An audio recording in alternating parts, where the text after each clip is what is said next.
compared to previous ConnectiCon years, I didn't buy that much. I bought a variety of things, but this year I shelled out, mostly for games, but that doesn't mean I strayed away from the games. Trust me, I strayed away from it quite a bit. Now, before the convention stuff, I actually bought something from SCR and WizWar. First, SCR, he brought over his Dreamcast, and I just paid $30 for it. Compared to the convention, this was cheaper, and now I'm proud owner of a Dreamcast. It's got the controller and a VMU with it, and the only game I have right now for it is Jet Grind Radio, and I actually grew to like this game. It was weird at first, not like the style. The style was awesome, I love that. But mostly the controls. The movement felt wonky at first, but it got slightly better, and I appreciated the game and its soundtrack. I know why people like it now, and I can easily say, get this for the Dreamcast if you haven't, or if you do have a Dreamcast. And WizWar bought me two things, and that was $60 total. I'm not sure what they were individually. He got me this Code Geass mantle, which I can't exactly use properly because I don't have the full Zero costume from Code Geass, but I can actually use this for whatever ideas I have for future videos. I don't know, but it's not bad. It fits just fine, and I guess that made him happy.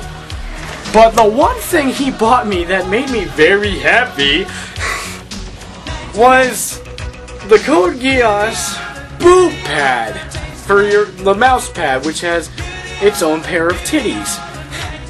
This is... I love this, Wiz. I'm glad you bought this for me. It has to be the best armrest ever. And it is a good armrest, believe it or not. It's actually very comfortable. And if you're not perverted, then of course you shouldn't get these, but whatever. If you prefer comfort, I can easily recommend them. Let's go backtrack to games for a second. First things first, I almost forgot. Blondie got me Duke Nukem 64, or he gave me his copy of Duke Nukem 64 for free, and I appreciate it. Thanks, Blondie. Really fun. It's inferior to, of course, the other versions, but the 64 one is still good.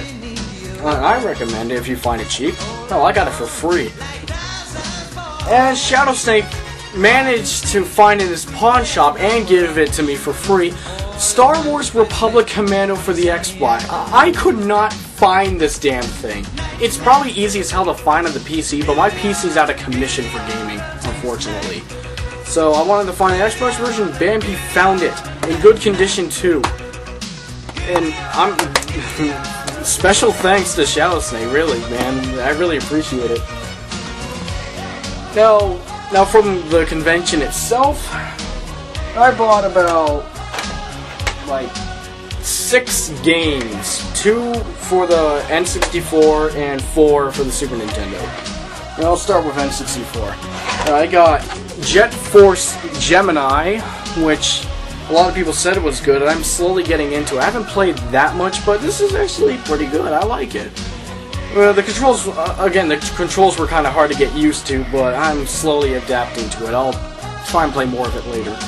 Then I got for $6, and I'm sorry, I don't exactly remember the prices of the other games, but except for like 2, like this one. Mortal Kombat Trilogy for the N64. I could say this is good, but the game is an asshole to you. Even if you put it on very easy, the game hates you. It was just like... It's one of those cheap games that... It's a difficult fighter, okay? I really can't explain it that much. Is it good? Well, I can't say if it's good or bad, or I just suck at fighting games, but this one is unnecessarily hard on any difficulty, so I don't know what they were thinking. But, meh, I don't know right now. The other game for $6 on Super Nintendo was Killer Instinct in its Black Cartridge Glory. At first I got frustrated with this, of course. I'm not that big on fighting games, but I slowly adapted to it. It was a lot of fun. Well, it was fun. Not a lot of fun for me, but Again, I'm not the biggest fighting game fanatic, but $6, I can't argue with Killer Instinct. I mean, hell, they had Killer Instinct Gold, but I didn't want to buy that. I mean, I probably would have, but... The other game I got was Contra III, and this one is kind of... This copy's kind of bugged. Like, sometimes it won't start. It has some weird thing on the Konami logo, but other than that, it plays perfectly when it runs, and... It's still hard as hell, but it's still a lot of fun to just goof off and just go right into. Very fun game, but very difficult. There's also one I've been looking for quite some time. Donkey Kong Country 2, which... Oh, I just noticed this now. This has the etchings... It has K etchings on it. KK, are you... It's like they actually have my initials right there. Maybe this was... Maybe they did find an old copy, but we never bought this, but... Great game, but there's something wrong with this copy, too. With the save data, I'm guessing if it's, like, moved around too much, it'll just be erased completely, and I don't want this to be erased, because I'm a decent way in it. I'm not starting over.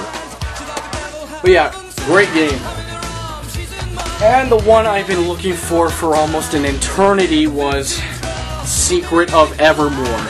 You might be thinking, why not Secret of Mana? Well, they did have Mana, but I preferred this one. This one was a hidden gem for me. I loved this game. Alchemy system was good. The gameplay was fun, but he was saying inferior to Mana. They could be right, but you shouldn't just skip out on this game. If you could find this, pick this up or play it on the emulator. It's really good. Also, right here, Carlos Ferro just signed Vintage right on it. So now, and I think he gave it divine blessing, because there is no need to blow out the cartridge to make this work. I can just pop this in and it works. He must have done something to that with that writing, but whatever. Those are all the games I bought, but there's a few more things, so just about 2 more. If you remember from last year, I bought this sexy pillow. Well, through that, I got the much better and improved sequel pillow. Wait a minute, sequel pillow? Well, let me explain. I call it the sequel pillow, except it's a good sequel pillow. Why? Well, first of all, it may not be as long as the original pillow, but it has better graphics and has a better feeling overall. Hey, wait a minute. But in actuality, I actually have 2 pillows now, and I'm... Oh god, but I mean, it's nice. This is actually a better pillow, much more comfortable, but who knows. Maybe just like the old one, it would probably degrade overuse or something. Last thing I did buy, though, was not a pillow, but a wall scroll. A very subjective one. Yeah.